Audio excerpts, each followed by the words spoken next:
היי, כאן אילן מ-US. בסרטון הזה אני אציג כיצד ניתן לשמור את התכנים שכתבנו במחברת החכמה כקבצי PDF במחשב מבלי לשלוח אותם לעצמנו בוואטסאפ או בג'ימייל. לשם כך יצרתי תיקייה בדרופבוקס. אפשר לעשות את זה גם בדרייב, בגוגל דרייב, בוואן דרייב. אני יצרתי בדרופבוקס. אז יצרתי תיקייה בדרופבוקס ושמרתי אותה בדסקטופ כקיצור דרך. הנה, זאת התיקייה. קראתי לה New Year's Notes. כרגע התיקייה ריקה. אין בה כלום. עכשיו נכנסתי לאפליקציה. אגב, כדי להציג את האפליקציה על מסך הדסקטופ, השתמשתי באפליקציה שנקראת קישור טלפון.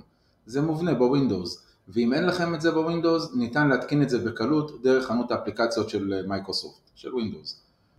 ועכשיו נכתוב משהו במחברת ונראה איך מעבירים את זה למחשב בקלות. אוקיי.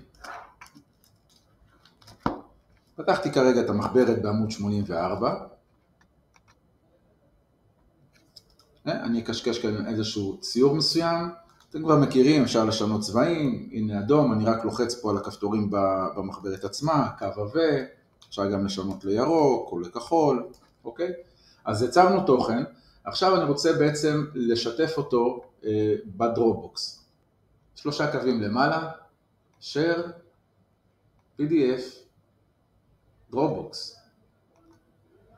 ולוחצים כאן על upload here. זהו, עוד רגע הקובץ יצטרף כאן לתוך התיקייה. ניתן לשנות לו את השם. עמוד 84. ובואו נפתח את הקובץ.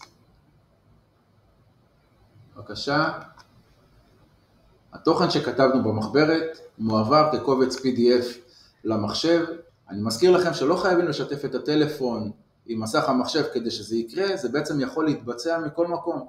אם יש לכם דרופבוקס בטלפון, גם מהשטח, בזמן פגישה, אתם יכולים לשתף לאותה תיקייה בדרופבוקס בתוך הטלפון שלכם, ובאותו זמן זה מצטרף למחשב האישי שלכם. אז עד כאן, ניפגש בסרטונים הבאים. תודה.